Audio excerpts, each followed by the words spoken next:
Today we're going to do experiment number 30 from Chemistry with Vernier lab book. This experiment is the rate law determination of the crystal violet reaction. It actually involves an investigation of the kinetics of the reaction between 2.5 times 10 to the minus fifth molar crystal violet solution and, in this case, 10 mLs of 0.1 molar sodium hydroxide. As that reaction proceeds, there's a change in the violet reaction that we're going to monitor using a Labquest and the SpectroVis spectrometer. The reaction can be done equally well or monitored equally well with a Vernier spectrometer, one of the Ocean Optics powered or Ocean Optics spectrometers. It can also be done with the Vernier colorimeter. To start things out here, the first thing I'm going to do is I'm going to go ahead and connect the SpectroVis, which has a USB output. I'm going to go ahead and connect that to the USB port on the Labquest. I already have Labquest turned on, and as I look at the screen there, as soon as I connected that, you can see that the SpectroVis has been identified by this red meter that's appeared that indicates that absorbance is being measured on the USB port. The first step I'm going to do is I'm just going to calibrate this just like you do any spectrophotometer. So I'm going to take a blank cuvette. I'm going to place it into the cuvette slot of the spectrometer. Then I tap on the sensors menu and I choose Calibrate USB Spectrometer. That actually briefly turned off the spectrometer light source, and it did a 0% transmittance calibration across the entire spectrum of 400 nanometers to 725 nanometers. Now the lights turn back on, and as the screen indicates that it's waiting 60 seconds, we're now down to 30-some seconds for it to warm up. The warm-up's important, so we'll go ahead and wait. So now we just have a few more seconds, and we're done. So we'll just tap on the button, Finish Calibration, and then we'll tap OK. And the calibration's complete. Next, we're going to determine the wavelength spectrum for crystal violet solution in order to know what wavelength to use in the experiment. This is where the SpectroVis gives us an advantage over doing this with some traditional method like a spectrophotometer or a colorimeter, where typically the student is told what wavelength to use. In this case, they get to discover for themselves what wavelength to use. So what I'm going to do is just place a sample of 2.5 times 10 to the minus fifth molar crystal violet solution into the cuvette slot. Notice on the Labquest app screen that the mode is already full spectrum, so it's ready to go. So all I really have to do is tap on the Collect button. And when I do that, in less than a second, I get a full spectrum. I'm going to now tap on Stop. And when I do, it auto-scales, and also notice that it selects the peak wavelength. And if I track that down to the wavelength x-axis, down in the lower right-hand part of the screen, I can see that it's selected a wavelength of 585 nanometers to use for the remainder of the experiment. And Labquest can remember that wavelength for the next steps. This is also a teachable moment for the student in that if he or she looks down at the violet region of the spectrum down towards 400 nanometers, they can see that the absorbance is actually very, very close to zero. And this would not be a good wavelength to use because, in this case, it's a violet solution because most of the violet light is being transmitted. They can also see then that the absorbance that they want to use is somewhere else in the spectrum, in this case towards the yellow end of the spectrum or around 585 nanometers. Next, we're going to change the mode that we use. Currently, we're in full spectrum mode to time-based data collection. To do that, I'm going to tap on the Meter tab to return to the meter. Over to the right, you can see mode is full spectrum. I'm going to tap on mode to change it. I'm going to pull down the menu just to the right of the full spectrum, and I'm going to choose time-based. Notice when I do that, I'm provided with some default values.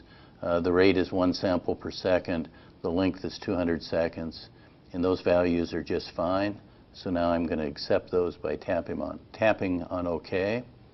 And it asks me, do I want to save that unsaved data, that's the spectrum, and I'm going to choose not to. There's no reason to do that, so I'm going to discard that. And now I'm back to the main screen, and notice that now it says I'm going to measure absorbance at 585 nanometers, and it's accepted my values. Next I'm going to start the reaction between crystal violet and sodium hydroxide. So I've got 10 mLs of both of those solutions, and I'm going to pour those alternately into a 100 ml beaker. And without wasting any time, I'm going to stir those to make sure that's homogeneous. Next, I'm going to draw some of that solution into a barrel pipette to make the transfer a little bit easier. And I'm going to transfer that reaction mixture into an empty cuvette. And I'm going to place a lid onto that cuvette. And I'm going to put the cuvette down into the cuvette slot. We're now going to begin data collection. I'm tapping on the collect button, and we go to a graph of absorbance versus time. You can see the data is now being plotted on the graph axes. Absorbance value is decreasing against time. So now we're nearing the end of data collection, nearing the 200 seconds, and you can see at this point that the concentration, the absorbance value has dropped to nearly zero. The graph is auto-scaled, and so at this point we're going to do some further analysis. This is the type of thing the student would do for this particular experiment. Notice that we have absorbance plotted on the y-axis. The method we're going to use for the analysis assumes that absorbance is proportional to concentration, which is just Beer's law. And so you can think of the absorbance as being a concentration value. And so we're looking at concentration versus time. So if this graph was linear, that would indicate that the reaction is zero order with respect to the crystal violet reactant. It's clearly not linear, but just for comparison purposes, we could put a linear regression on here. So I'm going to tap on the Analyze menu, and I'm going to go to Curve Fit, and I'm going to do a curve fit on absorbance. And on the curve fit screen, I'm going to choose a linear fit. And we'll just find out how linear it is. And notice that it gives us a linear fit, y equals mx plus b. And the correlation coefficient is minus 0.9777. So it's not really all that linear. Our eyes told us that, but now the statistics tell us the same thing. And we're going to be comparing these correlation coefficients, so I want to know what that is. To remove that correlation coefficient, I'm going to tap on Analyze again, choose Curve Fit again, and tap on the checkbox, and that takes that away. Now, in this method of analysis, we also want to see if it's a first-order reaction or a second-order reaction. To do that, we need to create two calculated columns, one for the natural log of absorbance, which is going to tell us if the reaction is first order with respect to crystal violet. The second one is the reciprocal of absorbance, which is going to tell us if it's a second order reaction with respect to crystal violet. To create a calculated column, we're going to tap on the table screen, tab, and on the table menu is where we actually, because this is where we deal with data, this is where we're going to create those two calculated columns. So we're going to tap on New Calculated Column. The first column I'm going to create, I'm going to highlight calculated column, and I'm going to rename that LN for natural log. And then I'm going to put in absorbance, A, B, S. I'll just abbreviate it. And then down here where we select the equation for that column, I'm going to pull down that menu. And I'm going to scroll down to natural log, A times natural log of X, and I'm going to choose that. And if I scroll down a little bit further there, I'm going to use, for the column for X, I'm going to use absorbance, and I'm going to use a value of 1 for A, for that constant, and I'm going to tap on OK. It actually plotted that for me, and so now I can see the natural log of absorbance versus time. That looks like more of a linear plot.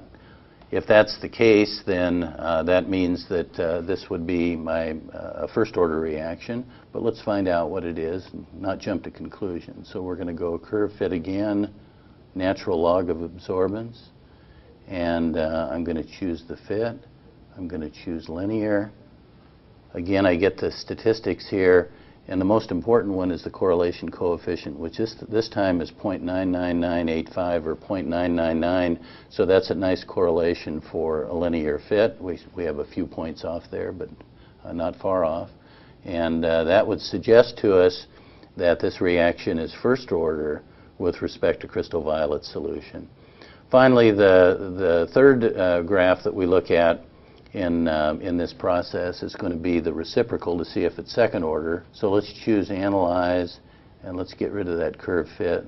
So now what we want to do in order to do further analysis to see if it's a second order reaction, first we have to go and create that calculated column for reciprocal of absorbance. We're going to return to the table screen. We're going to choose Table. We're going to choose New calculated column again, but this time we're going to create a column that we'll call reciprocal absorbance. I'll use ABS again. Now I'm going to choose my equation, and I'm going to choose the reciprocal, which is A divided by X. And I'm going to scroll down here a little bit, and A is 1, and the column for X is absorbance at 585. I like that, so I'm going to choose OK. Just visually, it doesn't look very linear, and just for comparison purposes, we'll put the linear fit onto this one, and we'll choose for a curve fit linear.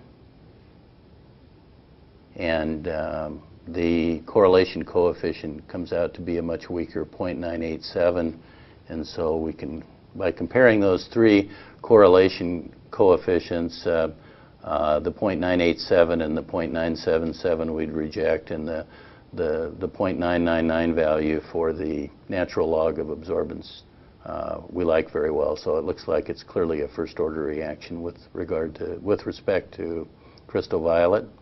And for my final lab report then, I might go back if I was a student, and I might choose again to go back to natural log of absorbance versus time. There's that very pleasing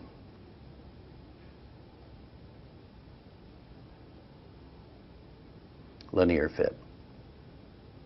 This is an experiment I used in my own teaching. My students always enjoyed doing this experiment because they had some nice visual feedback of what was taking place color-wise by watching the fading of the crystal violet color and then using an instrument to monitor that same change and get back some nice numbers. The analysis is certainly very nice as well, that you can follow up that reaction and see those graphs just like you'd see them in your textbook, only you created those graphs yourself. Finally, the fact that this reaction just takes place in just a little bit over 3 minutes makes it a delightfully easy lab to complete in a lab period. It's a great lab for an AP high school class. It's a great lab for a general college chemistry class. It can even be simplified and used in a first-year chemistry class.